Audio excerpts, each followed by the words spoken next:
Assalamualaikum warahmatullahi wabarakatuh.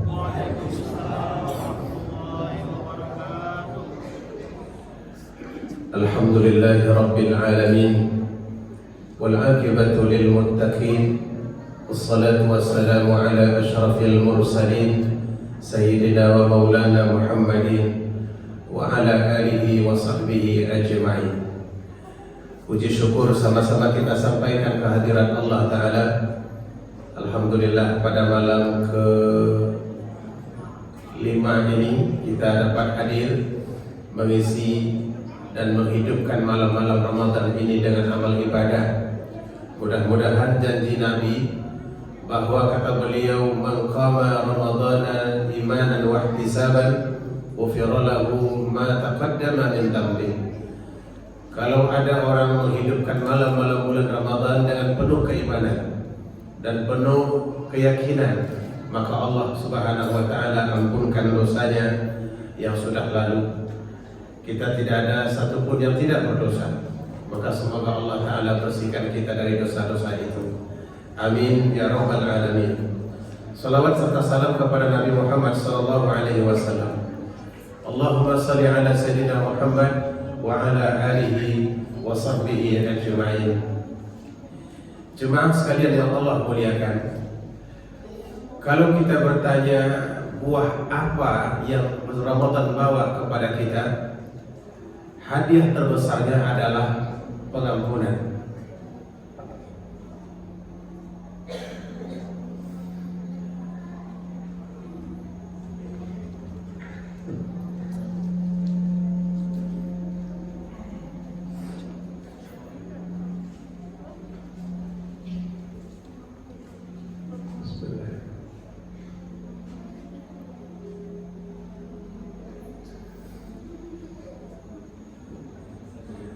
Bismillahirrahmanirrahim. Hadiah terbesar dari Ramadan itu adalah pengampunan. Sebab itu kalau kita lihat semua amal yang Allah syariatkan di dalam ibadah puasa, akhirnya adalah mendatangkan keampunan. Tadi kita sebutkan, man qama ramadhana imanan wa ihtisaban ghufira lahu ma taqaddama min dhanbi. Siapa yang beriman, yang melaksanakan amal pada malam Ramadan, maka Allah ampunkan dosanya yang lalu. Kalau orang berpuasa di siang hari, Allah ampunkan dosanya yang lalu. Bahkan ketika Aisyah bertanya kepada Nabi sallallahu alaihi wasallam tentang Lailatul Qadar, yang kita tahu Lailatul Qadar itu bulan yang sangat istimewa, malam yang istimewa. Maka kata Aisyah, ya Rasulullah, Lailatul Qadar itu sangat istimewa. Doa dikabulkan, permohonan pasti didengar, hajat juga didengar. Kalau nanti aku bertemu dengan Lailatul Qadar itu, apa yang harus aku minta? Nabi cuma mengajarkan satu saja, tidak lebih dari itu, yaitu memohon keampunan. Padahal kita tahu dari 9 istri Nabi, Aisyah itu adalah yang paling muda, paling produktif, tapi belum punya anak. Logikanya kalau orang baru menikah, apalagi menikah dengan pembesar, dia ingin punya keturunan dari pembesar itu. Nggak usahlah Nabi, RW saja, kalau punya istri, kepengen punya anak dari RW. Ini Nabi.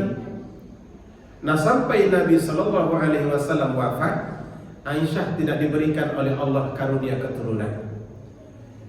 Tapi ketika dia bertanya kepada Nabi, kalau nanti Lailatul Qadar aku temui, apa yang harus aku minta? Nabi tidak mengajarkan kepada beliau mintalah anak. Nabi juga tidak mengajarkan kepada beliau mintalah kehidupan yang lebih baik, atau mungkin kendaraan. Apalagi HP yang paling mahal itu HP apa tuh?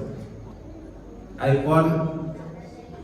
Tidak ada satupun arah Nabi mengucapkan begitu. Tapi Nabi cuma menyebutkannya satu, mintalah kepada Allah keampunan.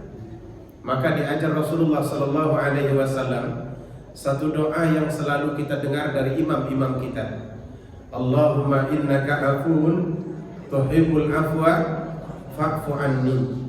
Ya Allah, sesungguhnya Engkau adalah Maha Pengampun, menyukai keampunan, maka ampunilah aku. Kalau kita lihat ibu bapak, Nabi hanya memberikan kuncinya saja kepada Aisyah. Nabi tidak menyuruhnya meminta nikmat. Nabi juga tidak menyuruhnya meminta keturunan, tapi pegang dulu kuncinya. Karena kunci daripada nikmat kehidupan dunia adalah keampunan Allah Subhanahu wa taala. Wa in istaghfaru yumatti'kum mata'an hasanah. Kalau kalian mohon ampun kepada Tuhan kalian, maka pasti akan diberikan mata'an hasanah. Mata itu artinya perhiasan. Rumah itu perhiasan, kendaraan itu perhiasan. Bahkan istri yang solehah, kata Nabi, itulah perhiasan terindah di dalam hidup. Ad-dunya mata'. Dunia ini isinya perhiasan. Dan perhiasan terbaik itu adalah zaujatun salihah atau almar'atus salihah, perempuan yang salihah. Maka kalau Allah anugerahkan kepada kita wanita salihah, berarti Allah telah anugerahkan kepada kita separuh dari kebaikan-kebaikan dunia. Tapi kalau punya istri enggak salihah, cari yang lain. Bagaimana dengan sudah ada? Allah saya tak tahu. Nah, pertanyaannya adalah bagaimana caranya agar kita diampuni. Dalam Al-Quran itu banyak sekali Allah letakkan bagaimana supaya kita mendapatkan keampunan. Pertama, memang Allah minta kita bertaubat. Ketika disebut taubat, jangan tersinggung Bapak Ibu. Memangnya saya ini pelaku dosa besar. Yang namanya manusia itu tidak ada yang bersih.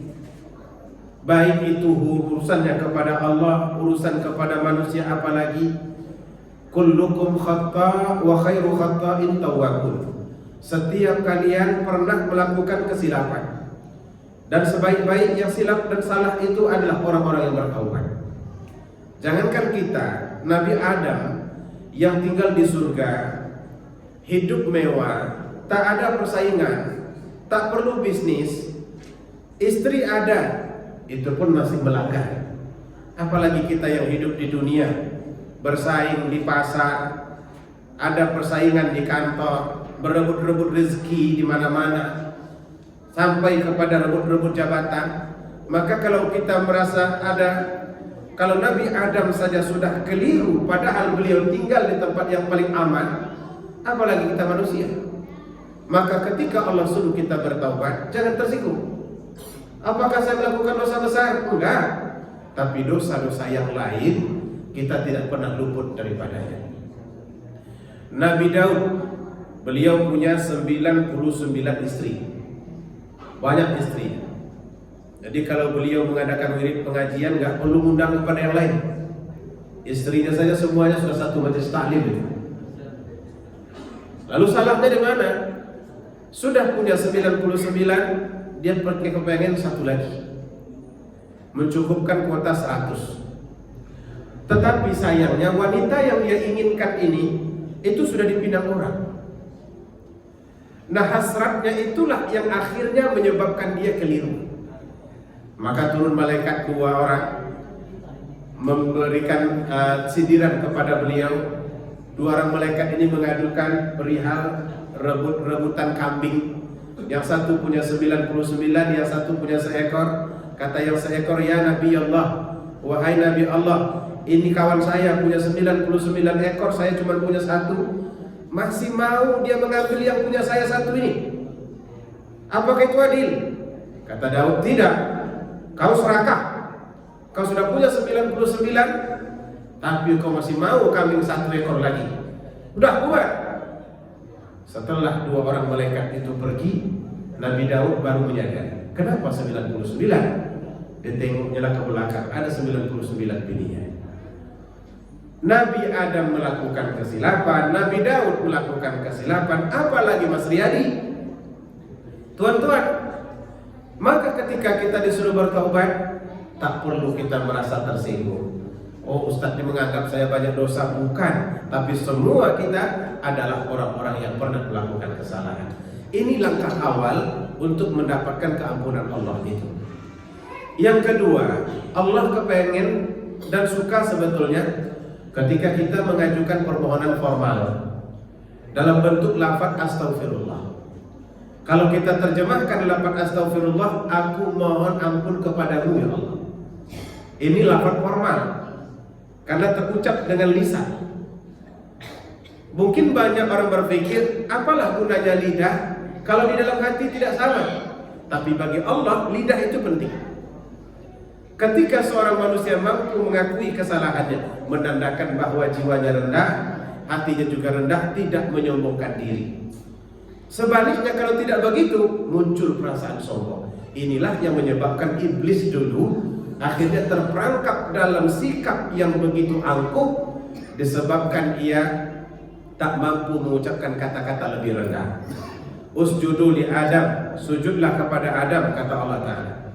Gak mau dia, karena katanya dia lebih baik daripada Adam. Khalaqtahu min tin wa khalaqtani min nar. Engkau ciptakan ia dari tanah, sementara aku dari api. Dalam versi iblis, api lebih baik daripada tanah. Kalau menurut kita dikasih api, dikasih tanah, pilih mana Pak? Api apa tanah? Tanah. Kalau nggak ada api gimana? Nggak bisa apa-apa. Ada api tapi nggak ada tanah, juga nggak bisa apa-apa. Nah, iblis merasa lebih hebat daripada Adam karena dia dibuat dari api. Akibatnya dia tidak mau sujud ketika Allah Subhanahu wa taala perintahkan. Allah sudah sebut kesalahannya. Engkau ini sombong, ma tatakabbaru fiha. Tak layak engkau menyombongkan diri di situ. Tapi kata iblis, ini persoalannya bukan persoalan sombong atau tidak, harga diri. Akhirnya dia tidak mau melakukan apa yang Allah perintahkan. Ketika seorang hamba tak bisa mengucapkan kalimat astaghfirullah, maka sesungguhnya dia adalah makhluk yang sangat sombong. Karena itu Allah sangat membencinya. Sebaliknya manakala istighfar itu terucap dari lidah, menunjukkan kerendahan hatinya dan menuhankan Allah sebagai Tuhan yang memberikan keampunan. Itu yang kedua. Yang ketiga, cara untuk meraih keampunan itu, sertakan perbuatan buruk itu dengan perbuatan baik. Kalau kita baru melakukan perbuatan buruk, segera melakukan perbuatan baik. Karena kata Nabi, perbuatan baik itu tambuha, dia bisa menghapuskan kesan dari perbuatan buruk itu. Maka kalau kita baru saja ngomel, istighfar, astagfirullah. Kadang kan kita antara ngomel dan pujian kepada Allah itu dekat-dekat Ibu Bapak. Baru saja puji kepada Allah, ada lagi ngomel, banyak lagi. Iringi perbuatan baik, perbuatan buruk itu dengan perbuatan baik. Niscaya kata Nabi, tambuha, ia akan menghapuskannya. Lalai, kurang bersih harta kita, banyakkan sedekah. Maka kurang bersih ini nanti akan dibersihkan oleh sedekah. Apalagi di dalam bulan Ramadan ini, di mana Rasulullah SAW memberikan contoh, beliau paling gemar bersedekah. Bahkan kecepatan beliau bersedekah itu lebih cepat daripada angin bertiup. Gemarnya beliau bersedekah luar biasa. Dan saya, Ibu Bapak, baru saya melihat masyarakat yang masuk jiwa sedekah itu ke dalam hatinya ketika dulu tinggal di Mesir. Orang Mesir itu kalau sudah bulan puasa namanya, mau miskin, mau kaya, semangat sedekahnya itu tidak bisa kita tandingi. Orang-orang yang memiliki premis-premis perniagaan itu mereka bentang karpet panjang di sepanjang trotoar jalan dan menghimbau semua orang yang lewat di situ. Apalagi kalau kita mahasiswa bangsa lain, mereka paling senang. Indonesia, tahan, ayo berbuka bersama kami. Dan pernah juga kita mendapatkan tawaran berbuka puasa di rumah salah seorang warga, bukan 1-2 hari Bapak Ibu, 1 bulan. Jadi mereka datang ke kita, berapa orang anak Indonesia semua? 66. Waktu itu kami 66 orang. Apa kata beliau? Kami mengundang kalian berbuka puasa di rumah kami selama sebulan. Selama sebulan. Bisa kita bayangkan betapa repotnya tuan rumah. Tak henti-hentinya dia menyediakan makanan, letihnya bagaimana, melayani setiap orang setiap hari 66 orang. Dan yang lebih hebatnya, nggak pernah kelihatan di wajah mereka itu sesuatu yang tidak enak. Senyumnya tetap, ramahnya tetap. Porsi makanan itu ibu bapak, ayam 2 kilo itu dipotong 4. Bisa dibayangkan besarnya seperti apa. Ayam 2 kilo itu dipotong 4. Dan itu dibakar begitu saja, nanti pakai sos tomato, tak pakai garam. Jadi memang kurang enak. Cuman melihat ayamnya itu nampak keikhlasannya di situ. Itu sebabnya kalau mereka datang ke Indonesia, mereka bingung dengan ayam Indonesia itu. Karena orang Indonesia ini membeli ayam 900 gram dipotong 18. Masaknya masih dicampur pakai nangka dan kentang. Hingga kadang-kadang kita bingung memilih antara ayam, kentang, nangka atau ciboda. Ciboda ini bahasa Prancis. Bingung kita memilih. Kata tukang masak, pokoknya asal nampak berketul, ambil. Begitu disedot dan digigit, ternyata lengkuas. Masih ada campuran lainnya. Bingung mereka. Indonesia bakhil. Indonesia itu pelit kan. Kita kalau disebut pelit nggak mau juga ibu bapak, maka kita membela diri. Pelit bagaimana? Kalau potongan ayam kami kecil karena kami kecil. Ente wajar. Potongan ayam ente besar, selera ente juga besar. Padahal dalam hati ya juga ya. Kita ini apakah termasuk pelit atau bagaimana? Begitulah semangat mereka bersedekah di dalam bulan suci Ramadan. Dan Nabi SAW tak pernah berhenti mendorong, hendaklah kalian senantiasa memperbanyak sedekah. Enggak perlu banyak, pokoknya ada. Man fattara sha'iman, siapa yang memberikan orang yang sedang berpuasa buka puasa, maka ia akan mendapatkan pahala puasanya dan pahala orang yang diberikannya berbuka puasa, tanpa sedikit pun mengurangi pahala orang itu. Dalam hadis lain Nabi menyebutkan lagi, yang memberikan orang yang berbuka puasa, maka ia akan masuk ke dalam surga. Artinya ini adalah dorongan untuk bersedekah. Maka ibu bapak, apa yang bisa kita berikan kepada orang lain di bulan ini, janganlah kita terlalu berpikir lama, karena Allah Subhanahu wa ta'ala akan menggantinya. Ada ayam, beri. Nggak ada ayam, telur, beri. Nggak ada telur, apa lagi? Tempe beri. Jangankan tempe, kepada kaum wanita Nabi pernah berkata, wahai kaum wanita, banyakkanlah sedekah. Kalau kalian masak, banyakkan kuahnya, antar ke tetangga sebelah. Maka nanti kalau ibu-ibu masak gulai telur 5, cobalah buat santannya agak 6 kilo. Ya kan kuahnya jadi banyak. Antar ke tetangga, asal berani maksud saya. Mengetuk rumah tetangga, membawa kuah di dalam mangkuk, namanya kuah gulai telur. Ibu, ini ada kuah gulai telur. Begitu ditengok, benar-benar kuah saja, nggak ada lagi yang lain. Maksudnya, kata Nabi, andai kata cuma begitu, jangan pernah berhenti bersedekah di dalam bulan ini. Setelah Nabi mengatakan bab-bab sedekah ini, ada sahabat berkata kepada beliau, ya Rasulullah, laisa kulluna, wahai Rasulullah, tidak semua kami memiliki makanan cukup untuk kami sedekahkan di dalam bulan Ramadan ini. Lalu kata Nabi SAW, balasan yang aku katakan tadi itu bukan hanya untuk sedekah besar.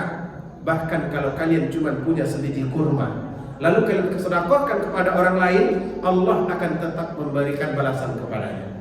Kalau kalian memiliki seteguk air atau cuma satu teguk susu, pahalanya tetap sama, karena yang Allah nilai adalah perbuatannya. Di tempat kita sayangnya tidak ada orang yang memang benar-benar menggratiskan, itu tidak ada. Yang manggil-manggil seperti di Mesir itu banyak. Pergi kita ngabuburit itu, semua orang tuh manggil itu. Ayo Bapak Ibu, ada jus Bandung, es pokoknya segala es. Tapi jangan ditenteng kecuali meninggalkan uang. Yang namanya gratis itu nggak ada. Nah di sana itu seperti itu ibu bapak. Nah hadirin yang dimuliakan Allah Subhanahu wa taala. Yang ketiga tadi, iringilah perbuatan buruk itu dengan perbuatan baik. Yang keempat, agar kita mendapatkan keampunan Allah, musahabatus salihin. Hendaklah kita senantiasa duduk bersama orang-orang soleh. Karena duduk bersama orang soleh itu seperti kita duduk dengan orang yang menjual minyak wangi. Kalau kita berada di tempat orang jual minyak wangi, nggak mandi pun kita masih tetap wangi. Orang tidak akan pernah mencium bau amisnya kita. Tapi berbeda ketika kita duduk di tempat orang membuat parang yang besinya dibakar, apinya kemana-mana. Ini baju baru saja dikasih parfum, nanti akan menyeraplah di baju itu bau asap dari parang itu. Maka kata Nabi, mathalu jalisus salih, perumpamaan teman duduk yang baik seperti berteman dengan orang yang menjual minyak wangi. Kalau kita berada di tempat jual minyak wangi itu harum saja. Ketika Allah berikan rahmat kepada orang soleh, orang yang duduk bersama orang soleh datang. Ketika Allah berikan kepada mereka pengampunan, kemungkinan orang-orang yang berada dengan orang yang soleh itu juga dapat. Karena ibu bapak, almar'u ma'a khalili, seseorang itu dilihat daripada temannya. Kalau temannya orang kafir, maka kemungkinan besar hatinya kafir. Kalau temannya orang rajin, dia akan rajin. Kalau temannya pengedar narkoba, pasti tertangkap. Walaupun nanti setelah itu dilepaskan lagi, tapi setidaknya tertuduh dia menggunakan narkoba. Kalau kita berteman, duduk bersama orang-orang yang soleh, maka Allah Subhanahu wa taala akan nilai kita juga bagian daripada orang-orang soleh itu. Mudah-mudahan amal ibadah puasa kita hari ini diterima Allah Subhanahu wa taala. Billahi taufiq wal hidayah. Wassalamualaikum warahmatullahi wabarakatuh.